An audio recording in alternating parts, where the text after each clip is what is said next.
Hi, I'm Eric. I'm JB. Hey, we're here, Next Level Thinking. Just want to introduce you guys to our new programs and coaching that we have coming up. So we're going to focus on taking you guys to the next level. I talk about it all the time, talking about being a better networker, better business person, entrepreneur, if you will. Basically anything you can think of. Yeah, we want to hit a lot of topics. JB and I both have decades of experience, and we want to share that with you.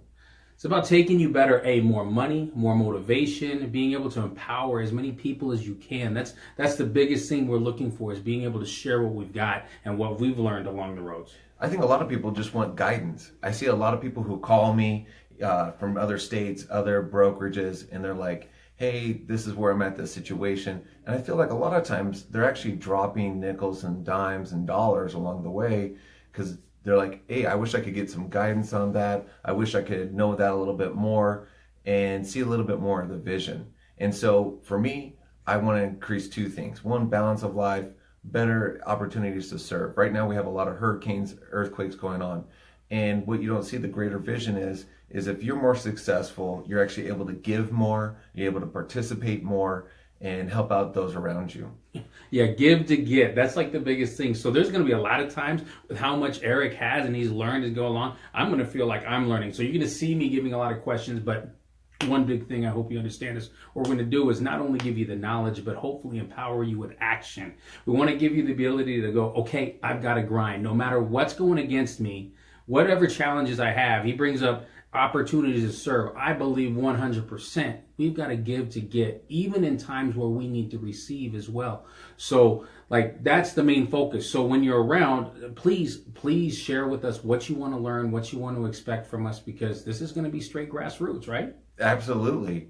And it's going to be a lot of like real world, this is what's going on, this is what I've learned, this is what I experienced, things that JB's experienced. And so we have totally like two different experiences in our lives, but we've come together to realize that there's a lot of synergy and a lot of parallels in all business, whether you're selling jewelry, clothes, real estate, cars, whatever that you're trying to, even if you own a 7-Eleven and you're like, I don't know how this applies to me, everything applies to you. That's actually what the great epiphany I had this year was.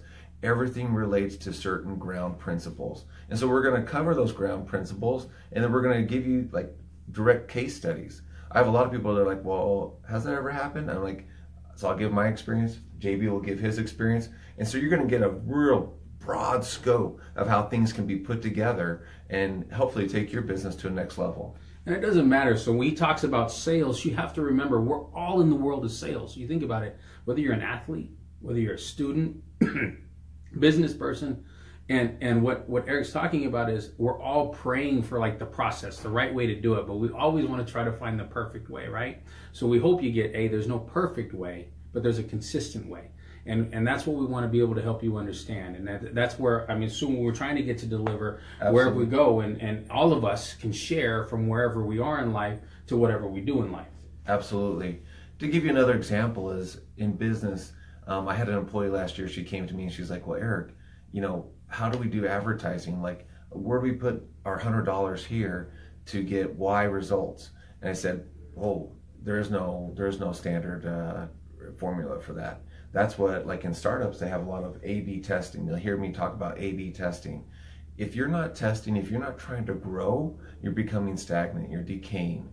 And so if you're going to choose to be an entrepreneur, you have to choose to grow. And in order to grow, you have to be able to work. James talked about the grind. You have to be willing to execute. The biggest difference between you and the next entrepreneur is you have to be willing to work and you have to be willing to grind. Today may not be a great day, but tomorrow you might see the fruits of it, or maybe even next week. And going back to A/B testing is we're going to share the experiences. So a lot of that testing, you can shortcut and say, hey, I know how that is. I got a question yesterday about Yelp ads.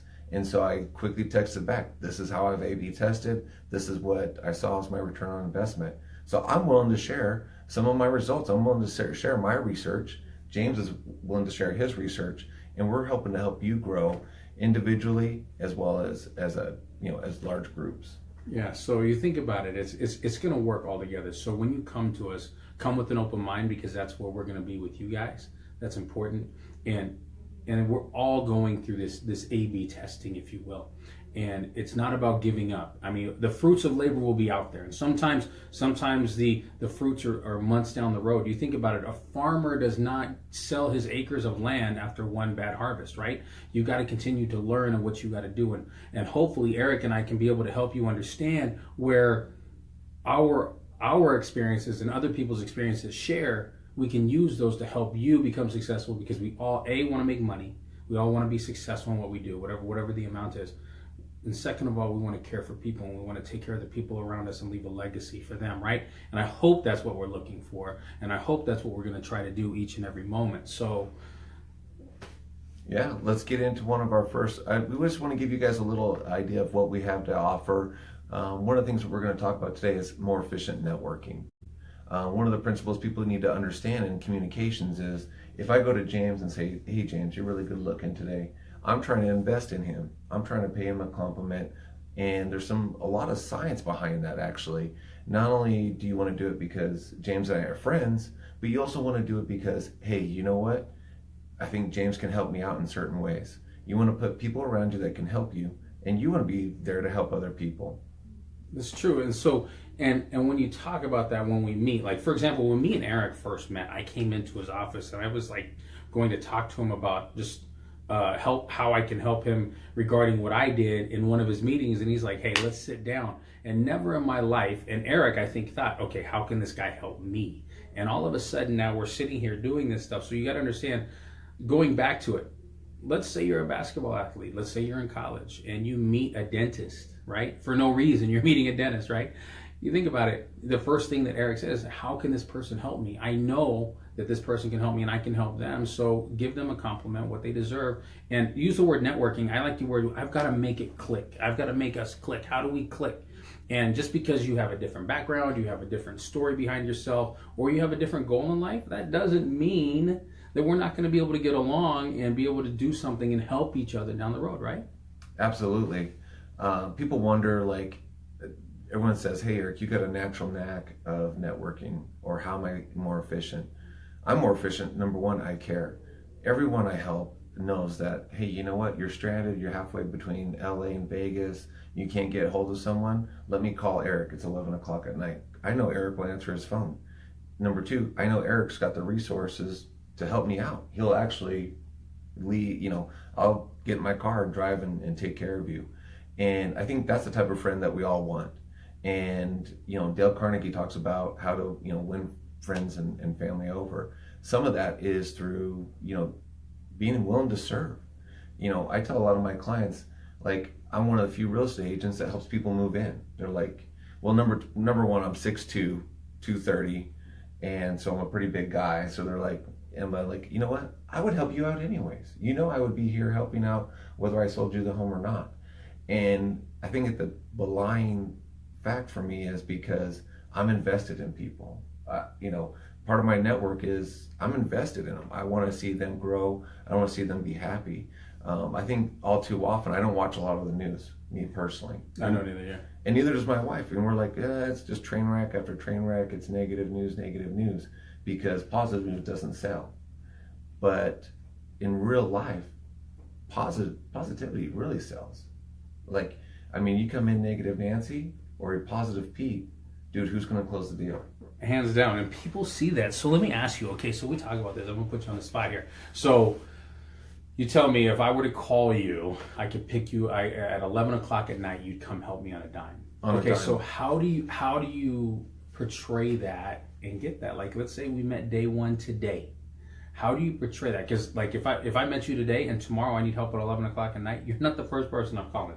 I don't feel comfortable yet. I'm usually the third. You call your 1 and 2 people, and you're like, I met Eric yesterday. You say call me whenever. I'll call your bluff. Or yeah. What? So you know what? I personally have an advantage over everyone else. I don't want to brag, but a little humble brag is coming.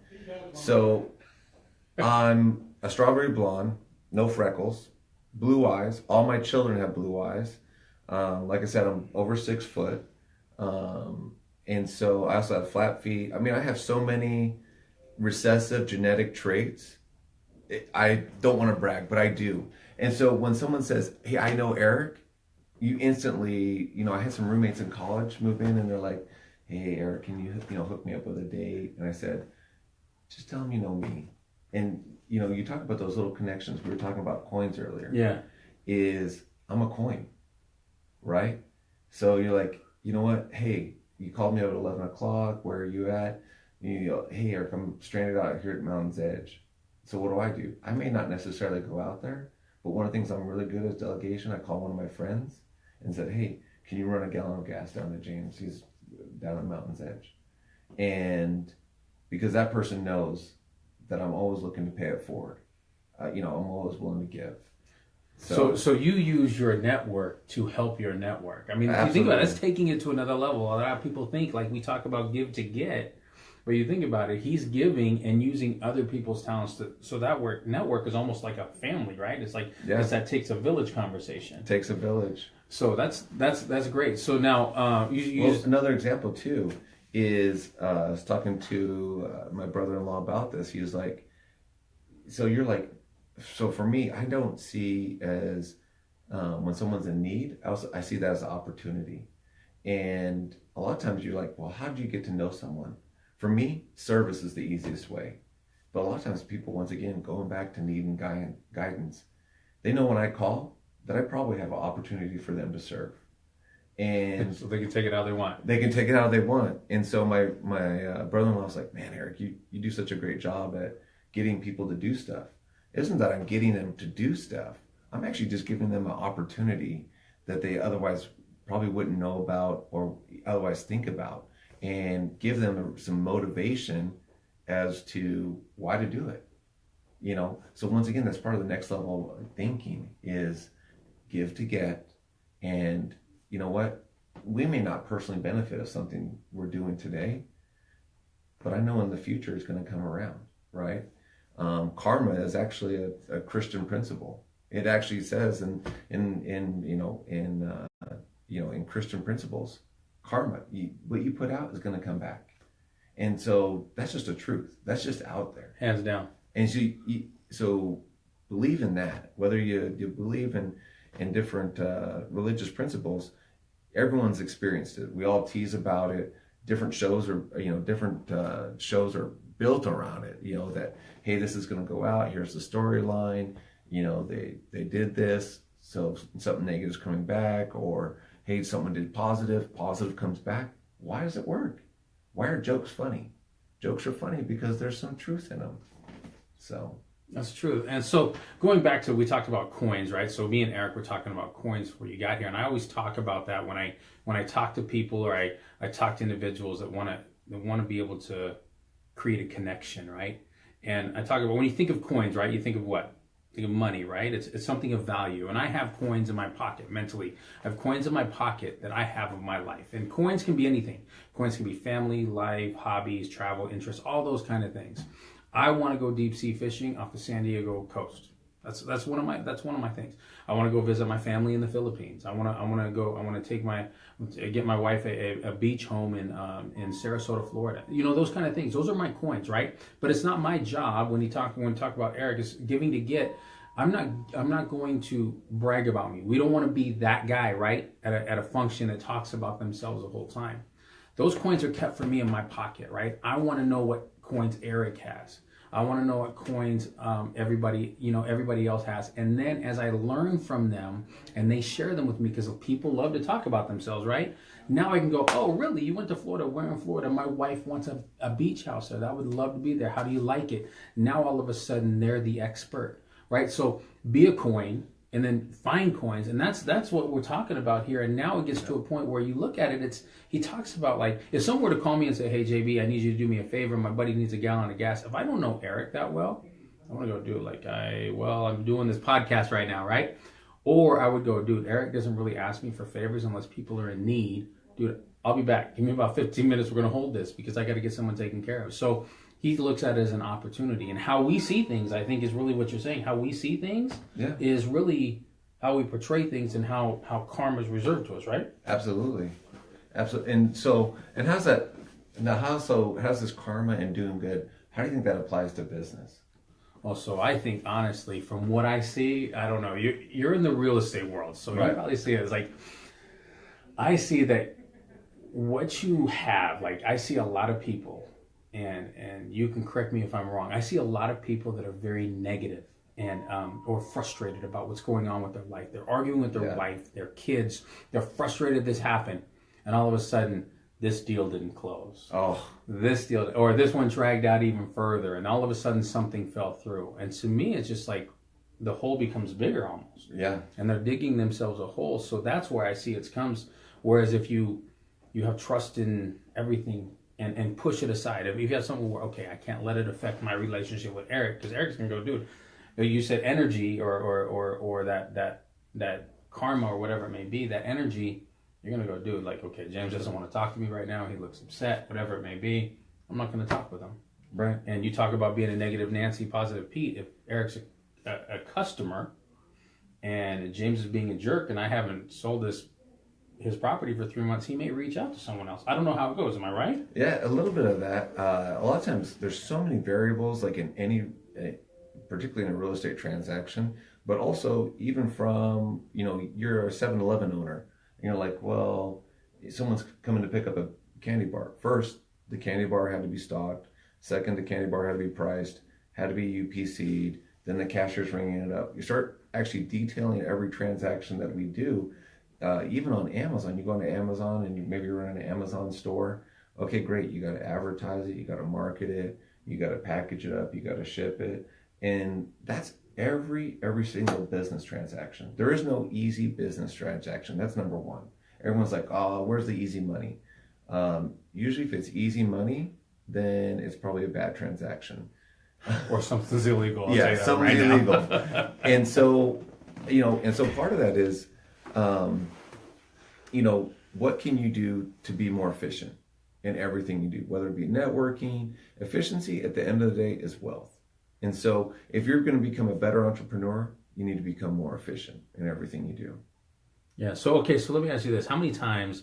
And I've seen it a lot in the sports world and other fields. So I'm going to ask you this because of I don't know how it is in this world, but have you ever noticed it's like the law of attraction almost? Mm-hmm. Like when people think, I hope that this doesn't fall through, or I hope that, and all of a sudden.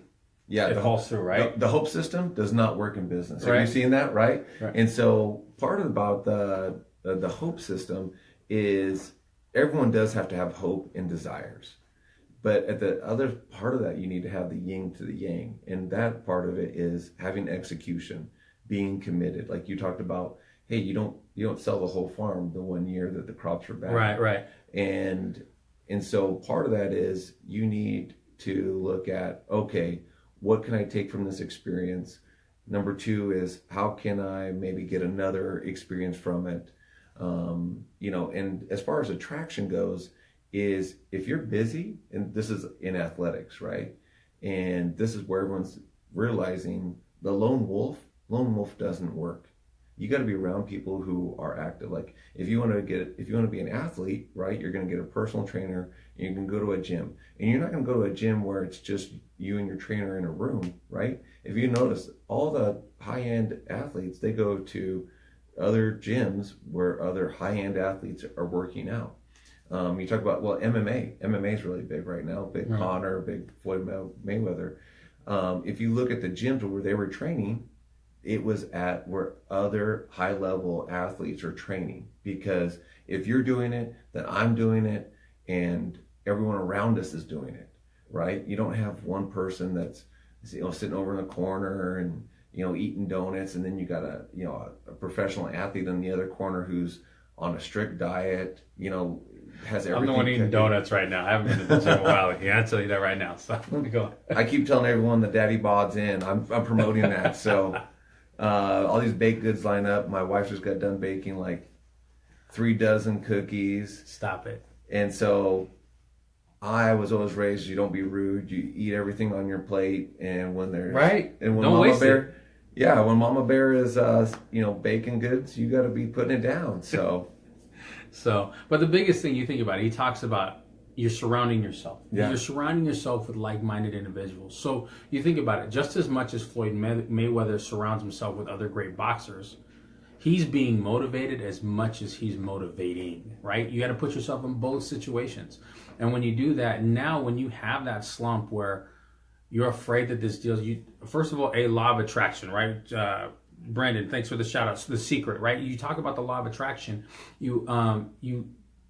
If you say, I hope this isn't going to fall through, 9 times out of 10, it's going to fall through, right? But when you say, I'm going to make this happen no matter what, and you continue the grind, it's going to go. But you can't do it all the time by yourself. Yeah. I don't know who your mentors are in here, but I know that just as much as you have mentors, as you have trainees, people that you train and develop, I'm pretty sure that some days that those people actually motivate you and go, dude, this person's like taking it to, man, I got to get my butt in gear. Yeah. Right? No, I had a meeting even today with someone in a different industry.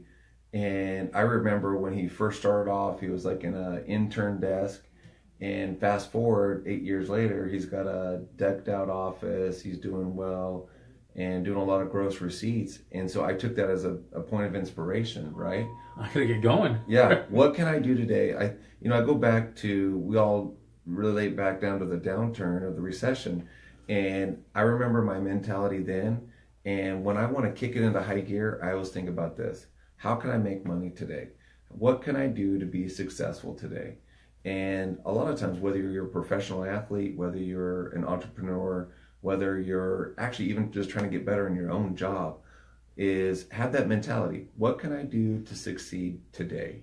Like athletes, I was coaching volleyball last year, and my wife and I were just talking about that different dynamic is the kids in that sport kind of gives kids that aren't like the athletically inclined kids a chance to succeed every time, right?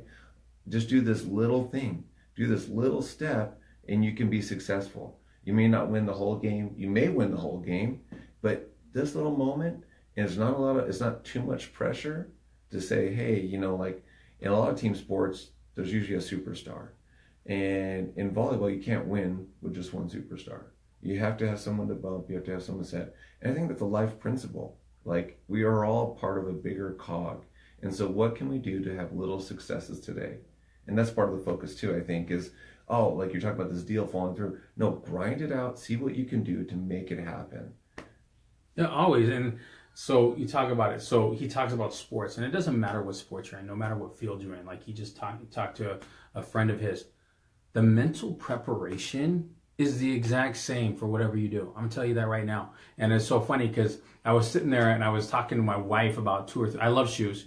For those of you who know me, I love shoes. And about 2 or 3 weeks ago, I saw an ad for K-Swiss, and K-Swiss is now doing a shoe line for entrepreneurs.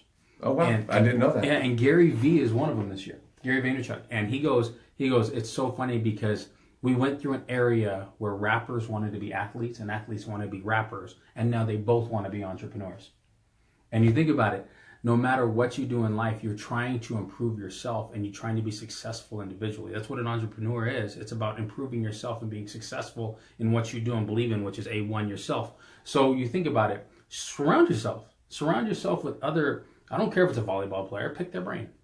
I don't care if it's another coach. I don't care if it's like it's your dad or your mom that's a successful salesperson. It doesn't matter. The mental preparation is the same. How you prepare for a 3-point shot is how you prepare for a sale and for a close. It's what it is.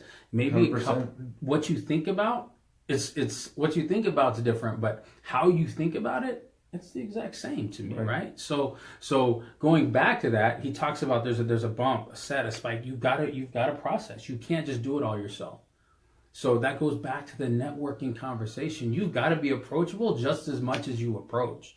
And you probably have to approach more than you are approachable, because that way people go, oh, he's a pretty easygoing guy. I like him, right? And you have a very soft way. I'm loud as hell, but you have a very soft way of approaching where you get in and you're easy to talk to, very easy to talk to. And one big thing I liked is I could tell from day one, you under promise, but you over deliver.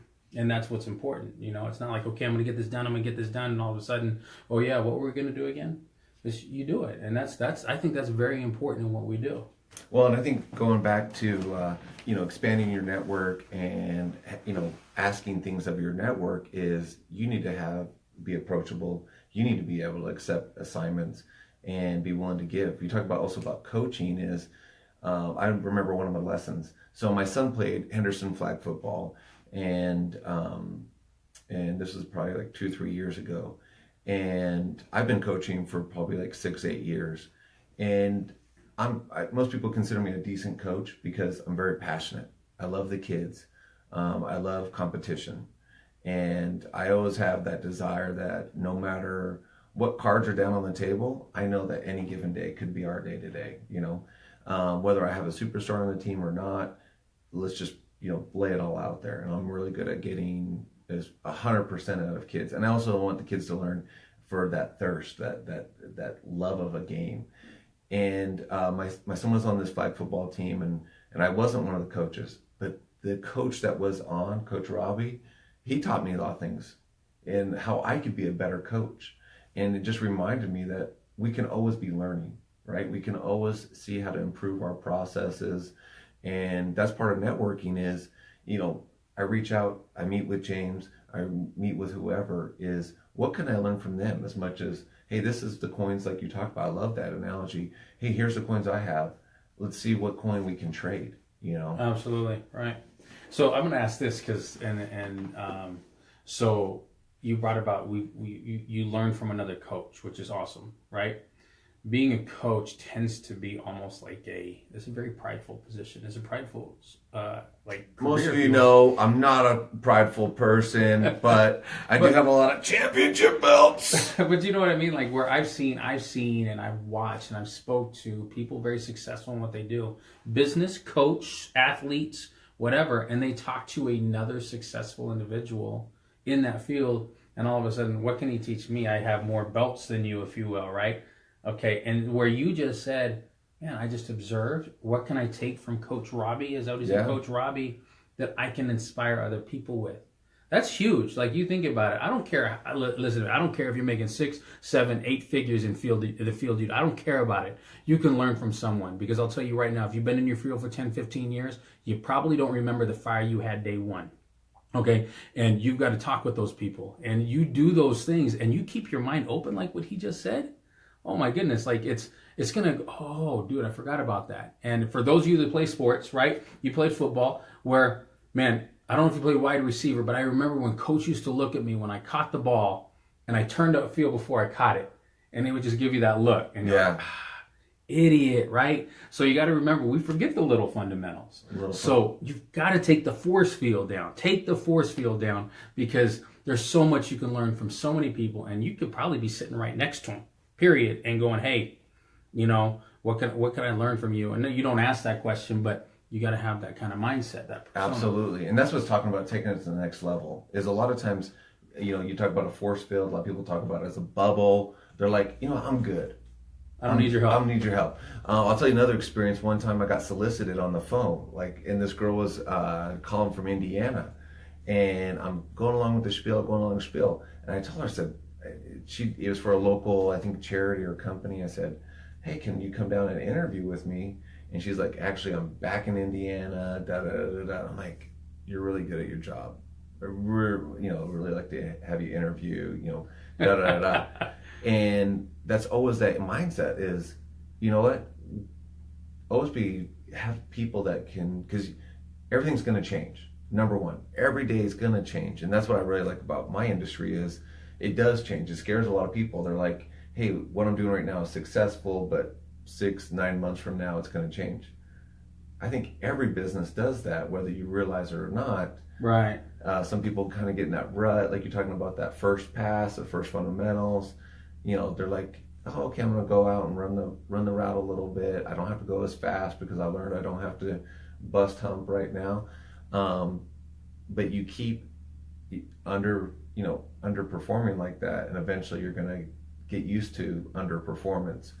I was playing basketball last night, and even my brother-in-law brought a little inspiration to me because he was out there. He's a hustler, and it transpires from what he does personally, some of his personal business, to even his basketball game. It's a little reflection of how he is, and I think that's why we always gravitate to sports and athletes and those analogies, is because it's really easy to see our personalities come out on the field, whatever sport it is, and then how does that transpire into the real world? Yeah, that's true. And so when you also to kind of add to that is, I mean, first of all, I hate losing. Like, I'll tell you right now, I hate losing. If we're gonna throw baseballs, I gotta throw the first. So I'm gonna keep going. So, and I can't throw. I'll let you know that. So we won't ever have that. But I'm competitive, but I gotta remember when I'm playing a board game with my family, I've got to remember, okay, I'm still gonna win. My family knows that I'm still gonna win, but I've got to add some fun to it. I've got to be able to have a different kind of personality. And you hear a lot of athletes, and I speak to a lot of business owners outside of work, after work. You can see my real me right now. I've got my game face on. I'm competitive. That's great. That's awesome. Have that game face, but don't forget that grin. Don't forget that grin that a lot of people forget about, like that last 3-point shot at the end of the game. And like, okay, that was it, right? It was a time to celebrate, but like, don't let that carry over, because that honestly affects your personal life, I'm assuming. I know. I mean, I always say, and my wife knows, I've been married happily for 19 years. Our first 5 sucked. Like, I don't even know how I'm still married, because I didn't know how to take my game face off. And until I figured out I had a freaking cheerleader at home that was supporting me every moment, and I didn't see that, and I saw it as kind of like a drawback sometimes, it didn't click. So, like, you know, I don't know if I'm hitting the same conversation you're talking about, but I think I think a lot of people don't understand that it's okay to be competitive, but it's okay to have a personality at the same freaking time. Oh yeah, understand that, you know, every game has a time limit. Every game has a place. There's a season for everything, and part of that season though is also the off season, right? When you talk about celebrating, and you know, Kevin Durant's been in the news a lot lately, and they're like, dude, he won MVP, he won the championship. He should be celebrating. Is every decent professional athlete that I know is you win or lose the next season in your off season. Period. And so if you're not willing to invest in both seasons, you're only going to be half successful. You talked about, I think in our meeting, you talked about if you just improve 1% every day, in what, a year? 3.5 months. 3.5 months, you're going to be twice as good as you were. So yeah, it's huge, and bringing that on. I remember Nick Saban, not last year. I am a Roll Tide fan, by the way. 2 years ago, we will try to. He is a Seahawks fan, so it's going to be the saving grace, right? So bandwagon, and then the Seahawks, right? Okay, yeah, that's what it is. So anyway, Nick Saban, after he won the championship, he says we'll take a day off for senior night, because they were having senior dinner. And he goes, it's time to go back to work on Monday.